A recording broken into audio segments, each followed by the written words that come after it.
নমস্কার বন্ধুরা, মায়ের হাতের রান্নাঘরে আপনাদেরকে স্বাগত। আমি আরেকটি নতুন রেসিপি নিয়ে চলে আসলাম আপনাদের মাঝে। আমি আজকে বানাবো আলুর দম। এই যে আলুগুলো বটিতে ছেলে প্রেসার কুকারে দিয়ে আমি সিদ্ধ করে নিয়েছি। এই দেখুন,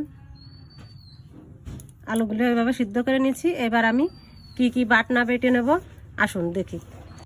প্রথমে নিয়ে নিয়েছি আদা আর জিরা, বেটে নেব।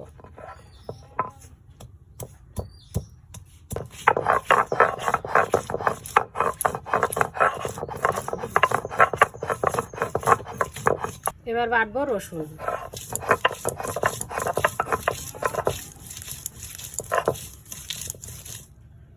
এবার বাটবো শুকনো লঙ্কা।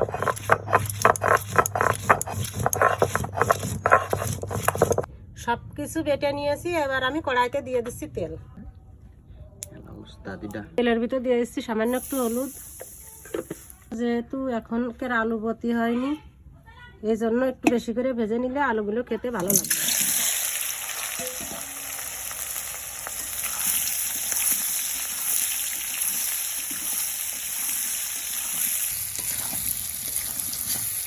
লবণ দিয়ে দেবো।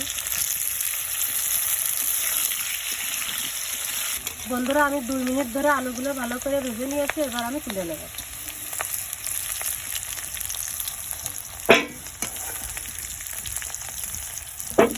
ওই তেলের মধ্যে আর একটু তেল দিয়ে দিচ্ছি। দিয়ে দিচ্ছি জিরে,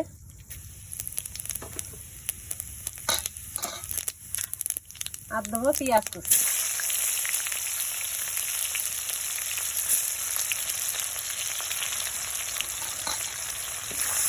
পেঁয়াজটা আমি ভালো করে ভেজে নেব।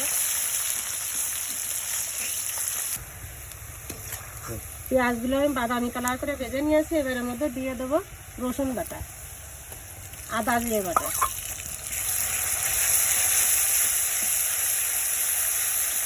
এবার আমি ভালো করে কষিয়ে নেব। এবার দিয়ে দেবো লঙ্কা বাটা।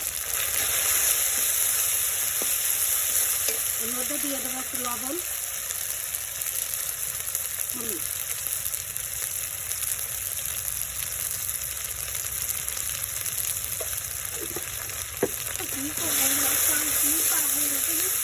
আমি সবগুলো মশলা ভালো করে কষিয়ে নিয়েছি। এবার এর মধ্যে দিয়ে দেবো টমেটো কুচি।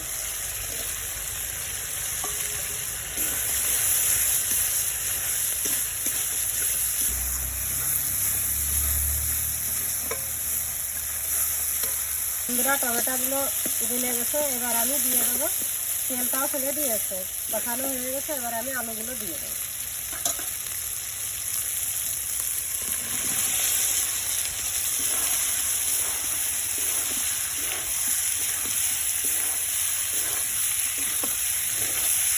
আলুটা আমি আগে ভেজে রেখেছিলাম, আর ভাজবো না। এখন আমি দিয়ে দেবো জল।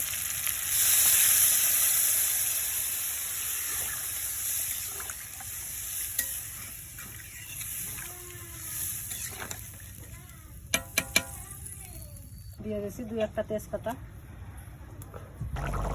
আমি আগেও 2বার লবণ দিয়েছি। এখন সেই পরিমাণ মতন আমি ঠিকঠাকভাবে দিয়ে দিচ্ছি।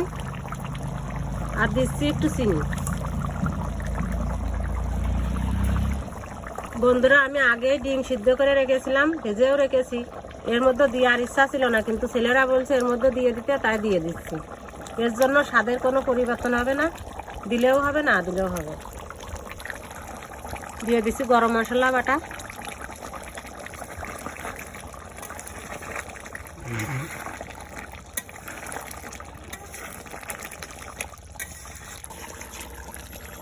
বন্ধুরা, এরপরে কাসুরি মেথি আর ধনিয়া পাতা দিয়ে আপনারা গরম গরম পরিবেশন করবেন। আমার কাছে আজকে কাসুরি মেথি নেই, এজন্য দিতে পারলাম না। এবার আমি নামিয়ে নিচ্ছি।